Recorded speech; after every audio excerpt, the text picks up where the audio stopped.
India for IAS. India for IAS. India for IAS.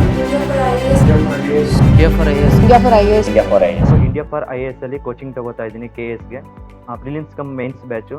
ನನಗೆ ಇಲ್ಲಿ ತರಗತಿ ಅಂತ ಬಂದಾಗ ಕನ್ನಡ ಮತ್ತು ಇಂಗ್ಲೀಷಲ್ಲಿ ಎರಡರಲ್ಲೂ ಕೂಡ ನಮಗೆ ತರಗತಿಯನ್ನು ಕೊಡ್ತಾ ಇದ್ದಾರೆ. ಸೊ ಇದರಿಂದ ತುಂಬ ಚೆನ್ನಾಗಿ ಹೆಲ್ಪ್ ಆಗ್ತಿದೆ.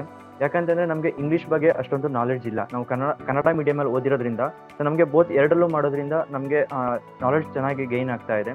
ಇಂಡಿಯಾ ಫಾರ್ IAS ಇನ್ಸ್ಟಿಟ್ಯೂಷನ್ ನನಗೆ ತುಂಬ ಕ್ರೂಷಿಯಲ್ ರೋಲ್ನ ಪ್ಲೇ ಮಾಡಿದೆ ಸರ್. ನಾವು ಮಾತಾಡಿದಾಗೆ ಪ್ರಿಲಿಮ್ಸಿಂದ ಆಗಿರ್ಬೋದು ಟಿಲ್ ಇಂಟರ್ವ್ಯೂ. ಸೊ ಪ್ರತಿಯೊಂದು ಸ್ಟೇಜಲ್ಲೂ ಸ್ಪೆಷಲಿಸ್ಟ್ಗಳಿದ್ದಾರೆ. ಸೊ ಪ್ರಿಲಿಮ್ಸ್ ಆಗಿರ್ಬೋದು, ಮೇನ್ಸ್ಗಾಗಿರ್ಬೋದು, ಪ್ರತಿಯೊಂದು ಸ್ಪೆಷಲೈಸ್ಡ್ ಫ್ಯಾಕಲ್ಟಿ ಇದೆ. ಆ್ಯಂಡ್ ಇಂಟರ್ವ್ಯೂಗೆ ನಮ್ಗೆ ಗೊತ್ತೇ ಇದೆ, retired IAS officer Kedar sir ಇದ್ದಾರೆ. ಅವ್ರಿಗಿಂತ ಇನ್ನೇನು ಗೈಡೆನ್ಸ್ ಬೇಕಾಗಿಲ್ಲ ಇಂಟರ್ವ್ಯೂಗೆ. So full of energy and so he has such brilliant ideas and he helps people, helps as he helped aspirants as I was a few hours back. Now by God's grace I have a rank. He helps all of us out so much.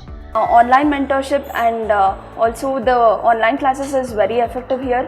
Initially ನಾನಿಲ್ಲಿ enquire ಮಾಡಿದಾಗ ನನಗೆ feedbacks ಎಲ್ಲ positive ಆಗಿ ಬಂತು. ಗೂಗಲಲ್ಲೂ ಕೂಡ ನಂಗೆ ಒಳ್ಳೆ reviews ಇತ್ತು. ಬಟ್ ಇಲ್ಲಿ ಬಂದಾದ್ಮೇಲೆ ನಂಗೆ ಇನ್ನೂ ಜಾಸ್ತಿ ಕಾನ್ಫಿಡೆನ್ಸ್ ಬರ್ತಿತ್ತು. ದಿ ಮೇಜರ್ ಬೆನಿಫಿಟ್ಸ್ ನನಗೆ ಏನು ಸಿಗುತ್ತೆ ಅಂತಂದರೆ, ಯಾರನ್ನ IAS IPS ರೀಸೆಂಟಾಗಿ ಪಾಸ್ಔಟ್ ಆಗಿರೋ ಅಂತ ನಮ್ಮ ಸೀನಿಯರ್ಸಿಂದ ಅವರು ನಮಗೆ ಮೆಂಟರ್ಶಿಪ್ ಕೊಡಿಸ್ತಾರೆ. ಸೊ ಅದು ತುಂಬಾ ಬೆನಿಫಿಟ್ ಆಗಿದೆ. ನಮಗೆ ನಮ್ಮ ಪ್ರಿಪ್ರೇಷನ್ ಟ್ರ್ಯಾಕ್ ಕರೆಕ್ಟಾಗಿ ಇದೆಯಾ ಅಲ್ವಾ ಅಂತ ಟೀಚರ್ಸು ನಮಗೆ ಯೂಶಲಿ ಅಪ್ಡೇಟ್ ಮಾಡ್ತಾ ಇರ್ತಾರೆ. ಟೆಸ್ಟ್ ಸೀರೀಸ್ ಕೊಟ್ಟು ಅದ್ರ ಮೇಲೆ ರಿವ್ಯೂಸ್ ತೊಗೊಳೋದ್ರಿಂದ ನಂಗೆ ತುಂಬ ಹೆಲ್ಪ್ ಆಗ್ತಾ ಇದೆ.